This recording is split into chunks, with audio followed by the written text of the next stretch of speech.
Exactamente, ¿no? Y la pregunta es, ¿esa ilusión de la inmortalidad para qué? ¿No? ¿De dónde surge? Pues yo creo que del miedo un poco que tenemos a que las cosas se acaben, los vínculos, las relaciones, pero luego decimos, bueno, si todo se va acabando, todo es impermanente, como dicen los budistas, ¿no? Todo está destinado y lo que es esencial, eso como ni se puede tocar, el espíritu y todo eso que tampoco sabemos diseñar bien cómo es, pero pues eso es perenne, pero aún así nos preocupa, ¿no? Y la pregunta es, ¿para qué querríamos la inmortalidad? Nos basamos entonces en este hombre, Yuval Noah Harari, ¿no? Eh, Muchos libros, ahí dicen algunas, esta imagen que estaba por ahí en Google, ¿no? Dice, el pensador más leído del mundo, ¿no? Pues ya todo eso nos habla mucho y también, si lo quieren escuchar, pues tiene muchos podcasts, ¿no? Y además habla bien, a mí me gusta como es muy claro, ¿no? Cómo va hablando. Por ejemplo, en aquel libro que leí hace tanto tiempo de Animales a Dioses, me encantó a mí el tema del dinero, cómo empezó el dinero, ¿no? Y cómo luego el dinero nos ha manipulado tanto. Bueno, pues a lo largo de la historia, los seres humanos siempre hemos buscado el sentido frente a la muerte. Escriban ahí un poquito en su cuaderno o en la hoja que tengan por ahí. Hoy, el día de hoy, en esta noche, ¿qué sentido tiene para mí morirse? ¿Qué sentido le encuentro hoy a la muerte?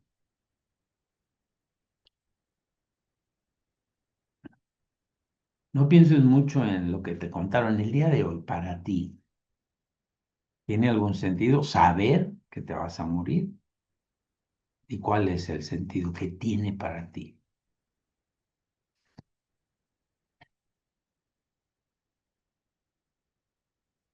Pues vean este ejercicio en las distintas culturas, ¿no?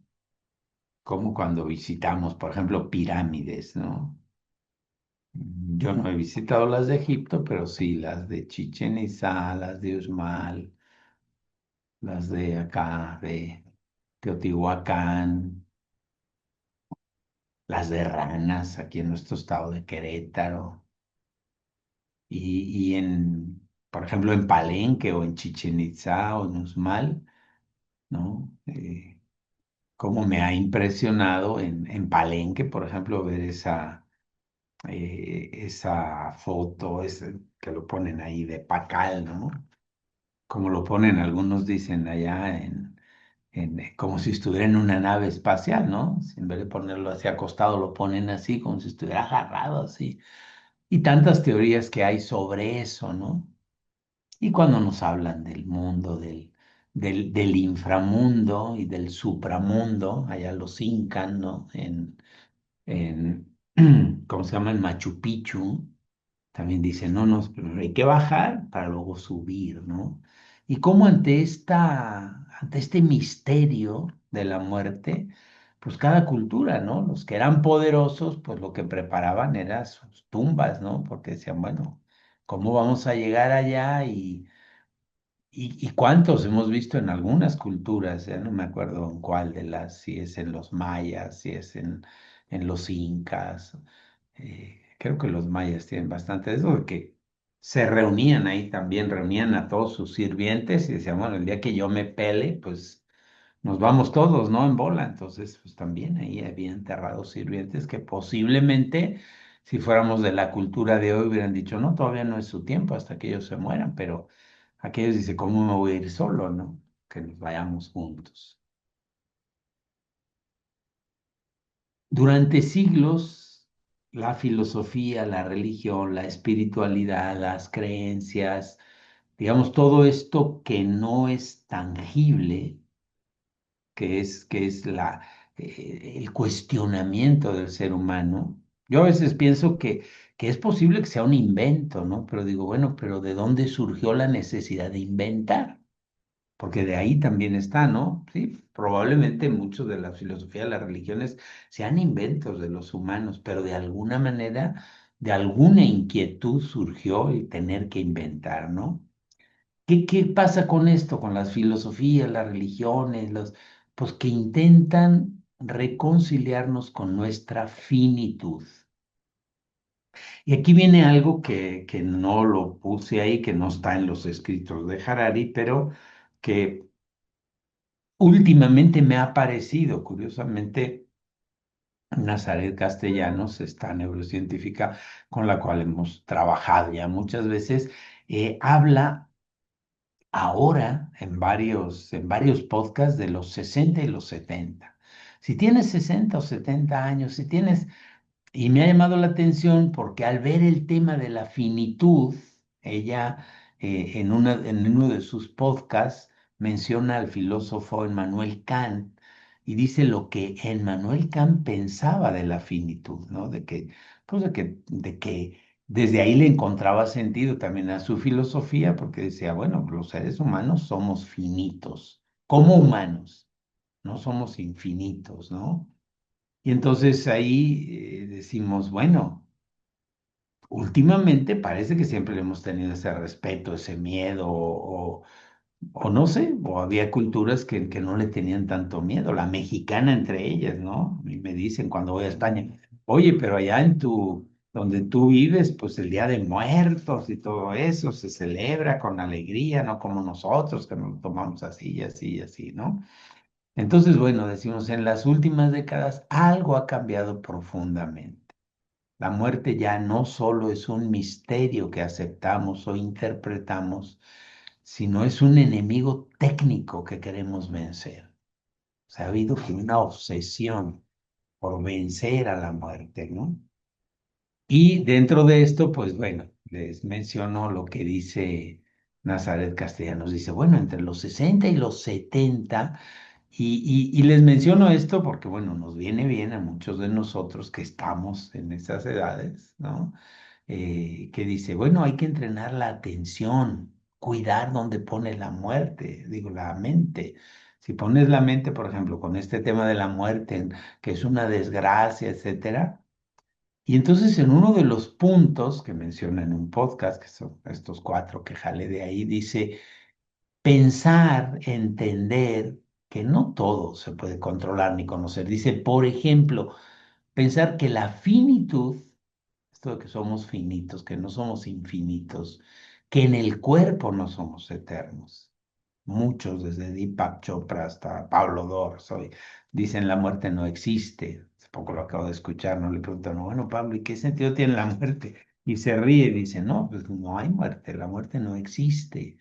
No, pero la muerte del cuerpo sí, ¿no? Entonces, bueno, saber que eso no es un fallo, es la condición humana. O sea, también entender eso, ¿no? Entonces, cuidar el cuerpo para cuidar la mente, ¿no? Y que no están separados y que son parte de este proceso que estamos viviendo aquí. Y construir, como construir nosotros el sentido, construir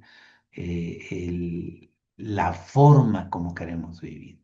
Y en otro podcast parecido habla también Nazaret, pues de esto mismo, ¿no? Dice, bueno, ¿cómo podríamos darle sentido a esta finitud? O sea, dado que el cuerpo no es eterno, ¿cómo podríamos encontrarle un sentido para no vivir con esa amargura que a veces empezamos a vivir, de decir, chin, esto se acaba y ¿por qué se acaba, no? O se muere alguien y nos da mucha tristeza, o se muere. Y no se trata de que nos dé alegría, sino de aceptar la tristeza, pero también dice, bueno, hay como una autonomía emocional que te permite estar bien contigo, entender también que la soledad no es enemiga. Me ha llamado la atención, ¿eh? Porque ya ven que todos los estudios de Harvard y todo eso dicen, para la felicidad son muy importantes los vínculos. Ahora ella dice, sí, desde la neurociencia son muy importantes los vínculos, pero también es muy importante la relación y el vínculo contigo mismo, que empieza en la soledad. Y que los vínculos, si nos hacen dependientes, ya no son tan importantes para la felicidad, sino al contrario, ¿no? Dice, por eso las relaciones no hay que buscarlas desde la necesidad, son elecciones conscientes, ¿no? Y entonces que hay que tener un entrenamiento corporal, mental, Y ahí habla de la atención, respiración, cuidado, que ayudan a sostener la independencia. Fíjense qué diferente.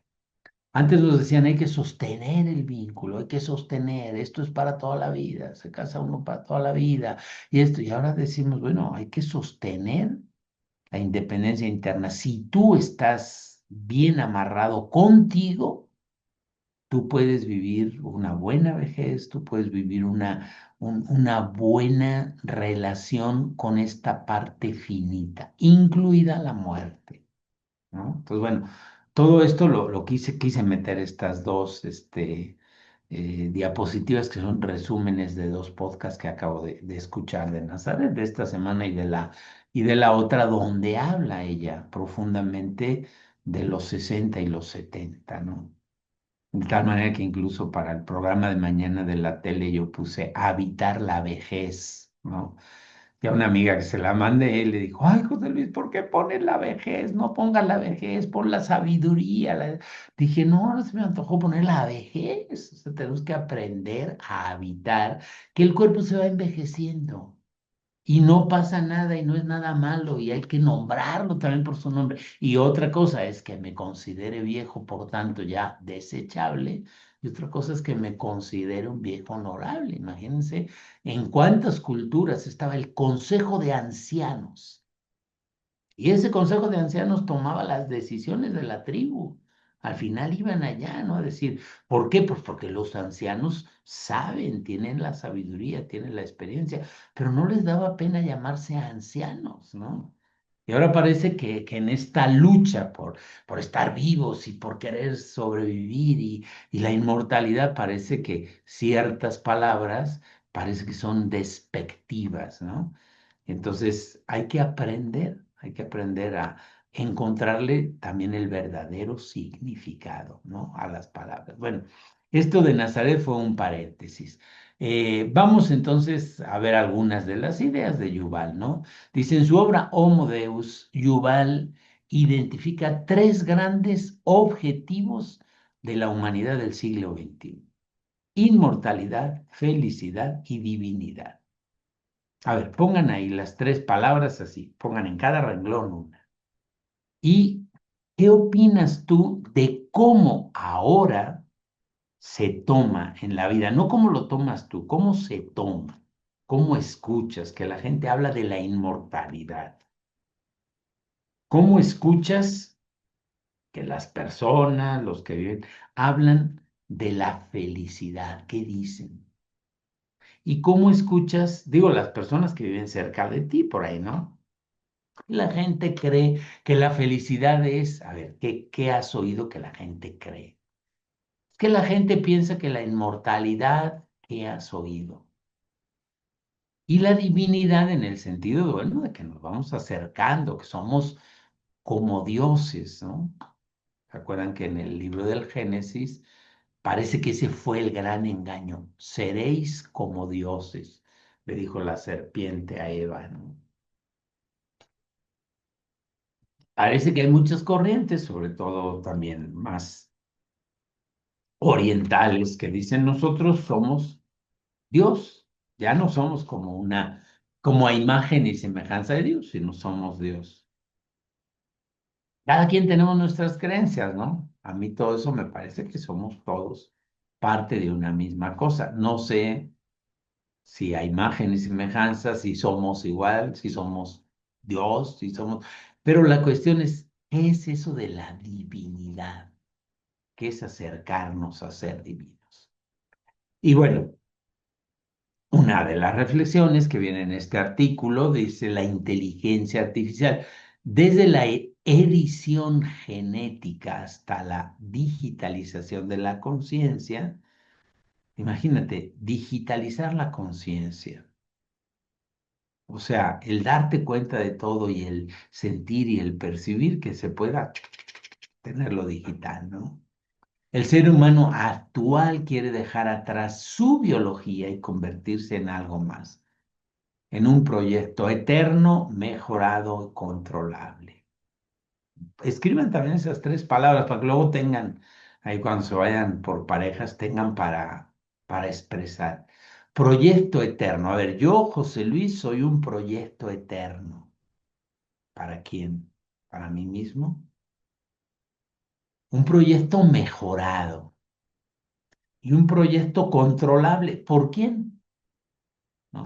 Son las reflexiones que hace este autor, ¿no? Entonces parece, queremos hacer que la inteligencia artificial, vean lo que debatíamos la semana pasada con Torralba, ¿no? Que decía, las máquinas pueden tomar decisiones éticas, o sea, pueden definir, tú le puedes meter a una máquina, tal empleado hizo esto y su jefe le hizo esto, a ver, ¿qué hay que hacer? Y brrr, la máquina procesa con todos sus algoritmos que tiene y dice, lo más ético es esto, lo mejor que se puede hacer.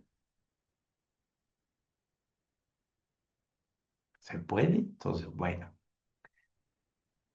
empresas como las que ya conocemos, Google, Neuralink, Calico, convierten o invierten miles de millones de dólares para alargar la vida indefinidamente, curar el envejecimiento como si fuera una enfermedad, incluso descargar la mente humana en soportes digitales. Ya se hizo, ¿no? El otro día, oía en la tele, cuando fui a la tele, lo oía que lo decía mi hija, ¿no? Que en esas efemérides que dan cada día. Y hablaba de que se cumplía, creo que en el 2007, en el 2008 por ahí, fue cuando se consolidó el proyecto del genoma humano. O sea que ya llevamos varios años, ya llevamos 15 o 18 años, ya con todo el mapa del genoma. Y se acuerdan que en aquel tiempo decían, se van a poder hacer clones, que hubo lo de la oveja Dolly o aquellos, ¿se acuerdan que ya hicieron una oveja clon de otra, ¿no? Y se va a poder hacer eso. Entonces, decimos, invierten todas estas empresas millones y millones, ¿no? En alargar la vida y pensar en que a lo mejor toda tu mente, no solo que hay aquí en tu cerebro, el alcance de tu pensamiento lo puedes bajar y traerlo acá. Aquí traigo una memoria, ¿no? Vean, ¿no? Una USB o una no sé qué. Aquí traigo todo. Aquí está, José Luis, aquí está, lo puedes, ¿no? Y bueno, muchas de esas cosas ahora se pueden hacer. Yo estoy maravillado de las cosas que se pueden hacer con la inteligencia artificial y que dices, pues sí, o sea, a uno le gustaría poder procesar eso. ¿No? Imagínate que yo ahora termino de hacer este curso y digo, a ver, quiero que me hagas un resumen de este curso. Traté estos tal temas, se los pongo ahí, así, así. La gente reaccionó así, así. En una sesión dijeron, hazme como un resumen de todo eso, pero que no se pase de 2 páginas. Rum, te lo baja y todo. ¿Te parece así? ¿Lo quieres más cálido? ¿Lo quieres más ejecutivo? ¿Lo quieres más emotivo? ¿Lo quieres más espiritual? Wow, entonces dices, pues a mí eso me gustaría poderlo hacer. Bueno, pues ya, la máquina lo hace. Ya está entrenada para eso. Y de ahí y de veras la mente con todo lo que el espíritu también se podrá descargar. Y bueno, es un gran debate, ¿no? Lo que antes era mito, hoy se presenta como posible. ¿Cuántas veces hemos hablado ustedes y yo, ¿no? ¿Se acuerdan de la película de Terminator? Nos acordamos que se abría aquí los cables y decía, "Ah", ¿no? Ahora cuántos, ¿no? Estaba viendo el otro día. Una escena nada más vi porque la estaban viendo ahí en la casa y tampoco la hemos acabado de ver, pero una película de esas que te vas a una nave espacial y hibernas dicen que en 130 años iban a despertar y que hay unos que se despiertan antes por alguna razón, ¿no? Y que están ahí, pues, en ese gran debate, ¿no? Y entonces dice, ¿qué vamos a hacer con tanto tiempo, con todo esto que falta? Y tú dices, bueno, y eso se podrá hacer, se podrá dormir a la gente y luego despiertan, 130 años después despiertan igualitos que estaban, el cuerpo. Y uno dice, pues yo creo que el cuerpo a lo mejor sí se puede congelar, no sé, ¿no? Y la pregunta vuelve a ser, bueno, contéstenla ahorita y para que luego también, contéstenla, escríbanla. ¿Yo para qué querría vivir para siempre? Y si eres de los que no quisieran, yo por ejemplo no quisiera vivir para siempre en este cuerpo, ¿no? Yo sí prefiero morir. Pero si no quisiera, voy a hacer un ejercicio de, bueno, y si sí pudiera y definiera para qué, para qué sería vivir eternamente para siempre en este cuerpo o en esta forma, ¿no? Que no se pudiera acabar, ¿no? Como esas películas también que hay míticas, ¿no? Que disparan, paz, paz, paz, y le pasan por aquí las balas y él se sigue riendo y el otro se asusta, ¿no? ¿Y ahora qué hacemos? Es que el hombre es inmortal, ¿no? O lo que ves ahí ya no es lo físico que conocíamos. ¿Para qué quisieras tú que eso pasara? Nuevo Dios. Esto también escríbanlo ahí. El nuevo Dios es el algoritmo. Hasta donde yo entiendo, y también para que ustedes me lo aclaren, lo que han ido entendiendo, acá René también y Jessica, más especialistas en estas cosas digitales y todo, luego que nos den su opinión. Donde yo opino, el algoritmo son como los filtros o las órdenes que tú le das a un programa, a un proyecto, para que desde ahí defina, ¿no? O sea, si yo digo, por ejemplo, algoritmo, el sexo, hombres y mujeres. Y digo, quiero hacer un programa para contratar personas para hacer un trabajo. Ah, ok. ¿Qué tipo de trabajo este? Pero quiero que el 80% sean mujeres y el 20 hombres. Y ya, eso lo codifican ahí y ese es el algoritmo. Tal manera que siempre sean, si necesito 10 nuevos, van a ser 8 y 2. Si necesito 100 van a ser 80 y 20. Necesito 1000 van a ser, ese es un algoritmo. Otro digo, bueno, que sean de el 90% de raza blanca, ¿no? Y el 10 de raza negra. Y todo eso son algoritmos, ¿no? Entonces dicen, ahora el nuevo Dios es el algoritmo, porque como todos nos vamos a ir basando en la inteligencia artificial y todos vamos a buscar hacer todo lo que hagamos en y yo voy a crear una empresa, pero ya no voy a contratar tanta gente, sino voy a intentar controlar, ¿no? Digo, yo he trabajado durante muchísimos años en una agencia aduanal. Y ahora dicen, estamos cambiando el sistema, estamos migrando el sistema, que siempre tenían sistemas, siempre los han tenido para facturar. Es que un cliente nuevo quiere que se pase una mercancía de Hong Kong hasta la Ciudad de México, ¿no? Entonces, ok, viene por Manzanillo en un barco y entonces la agencia aduanal tiene que hacer todos los trámites para... Bueno, pues ahora dicen, bueno, ahora con el nuevo sistema que vamos a tener, nada más vamos a decir, el cliente está en Hong Kong, el cliente te lo va a decir y en la grabación del cliente ya te van a salir el tipo de factura, el tipo de no sé qué, si los aranceles. Sí, no, no las haces. Todo eso ya te lo va a hacer la inteligencia artificial. Entonces ahí el clasificador dice, ¿yo qué voy a hacer?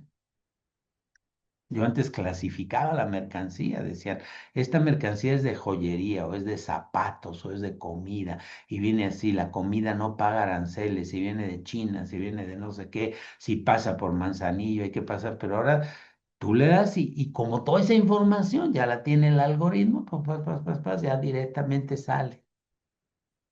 Esto es muy interesante todo esto, ¿no? Porque obviamente la gente se lo cuestiona y otros dicen, no, tú sigues siendo clasificador, nada más aprende a usar la máquina y el algoritmo. Entonces a ti tú lo que vas a hacer es decir, ¿de dónde viene esto? No, pero tiene que venir. Pero cuidado, que de Hong Kong hay 300 partidas diferentes y entonces tú le vas a ir dando y tú vas a ser el que crea esos algoritmos. Y como tú los creaste, pues tú vas a ser el dueño y tú más que el que te corran de la empresa va a ser indispensable, porque tú vas a estar alimentando. ¡Úchale, qué emoción! Bueno. La nueva promesa, nuevo Dios, algoritmo, nueva promesa de salvación. Ya no es el cielo, ¿no? Sino la eternidad biológica o digital. Bios en este cuerpo o digital. A lo mejor ya te toman aquí la foto y ya nada es el cuerpo, ya todo va a ser digital, ¿no? ¿Puede una vida sin muerte tener sentido? Ese es un gran debate también. Ya lo vimos el otro día también con... ¿Qué ocurre con el amor? Apunten esas palabras, el amor. el duelo, la gratitud, el propósito, si la muerte desaparece. Ya no va a haber muerte, entonces no hay duelo. ¿Procesos de duelo de qué? Es que duele, ¿qué va a doler? O sea, no, nadie se va a morir. Tiene un cáncer, bueno, ya se le aplica hay un algoritmo diferente y se va el cáncer, ¿no? Oye, pero esa persona ya, su cerebro no, su cerebro ya son chips, ya no hay sesos en el cerebro, ya no hay conexiones sinápticas, no, ya son chips, son placas electrónicas, sí se puede fundir la pila, se le cambia, etcétera, ¿no? Entonces, si la muerte desaparece, ¿qué pasa con el amor? ¿Qué pasa con el deseo? Yo te deseo el bien, ¿no? Muchos años al emperador. Acabo de ver en una serie china de hace unos cuantos años, ¿no? Muchos años al rey, viva el rey, ¿no? Cuanto hemos visto en estas series, sobre todo de Inglaterra y de todo. Bueno, pues ahora decimos, bueno, si la muerte desaparece ya, todo eso ya no tiene mucho sentido. Es la inmortalidad técnica, una evolución espiritual o una evasión existencial. Otra gran pregunta. Todo esto nos evade de hacernos la pregunta que siempre nos hacemos, ¿cuál es la verdadera vida? ¿Estamos queriendo vivir más porque no sabemos vivir mejor? Es, es buena, ¿no? Son preguntas que hace este autor. Como no hemos aprendido a convivir, decía el otro día Leonardo Boff en uno de los artículos que leemos, creo que más de 32 o 33 conflictos en la actualidad en el mundo. Oímos hablar del de Ucrania y Rusia, del de Irán, Irak, Israel, desde tres o cuatro más, no, hay 40, casi 40, que están ahora bombardeando y tirando drones y todo. O sea, no sabemos vivir, no sabemos todavía convivir y queremos alargar todavía la vida más, ¿no? Decimos que no será bueno saber qué hacer con esta que tenemos. Son cuestiones, ¿no? Y terminamos la reflexión. Después de la reflexión vamos a ir a grupos. Acuérdense que el ir a pareja es nada más para poner todo esto en tus propias palabras y poderlo expresar, no solo oír, no solo leer, sino cómo me mueve a mí. Y ya luego hacemos el debate entre todos, ¿no? Dice, en una época obsesionada con el control y el rendimiento, esto lo veíamos también con el coreano, ¿no? Con Byung Chun Yan también, ¿no? Que decía la sociedad del rendimiento, la sociedad de la productividad, donde la gente no puede parar. Lo veíamos también con Torralba, un mundo sin pausa. Dice, la muerte en este mundo tan obsesionado con el control y el rendimiento sigue siendo la gran maestra. Nos recuerda que tenemos una parte frágil, nos recuerda lo sagrado, nos recuerda lo urgente, nos recuerda lo importante. A los que ya vamos pasando los años, pues nos recuerda que realmente, pues sí, esto de aquí, por lo que hemos luchado tanto el dinero, el tener la casa, el coche, la familia, todo eso se te acaba. Llega un momento en que se acaba el cuerpo y se acaba eso. Ya no puedes compartir ni convivir con esa parte física. También la muerte nos obliga a preguntarnos no cuánto tiempo vamos a vivir, sino cómo, para qué, con quién. Con quién si quiero vivir y con quién no, aunque haya vivido ya muchos años. ¿O con quién puedo empezar a vivir que antes no vivía? Frente a la ilusión de esa eternidad artificial, hoy reconectamos con una sabiduría antigua y profunda y con esto terminamos, que cada instante vivido con plenitud vale más que siglos sin alma. Esta es la reflexión final que hacemos. Cada instante, un solo instante vivido plenamente, da más sentido, a veces da más peso a la vida que siglos vividos sin alma, sin sentido.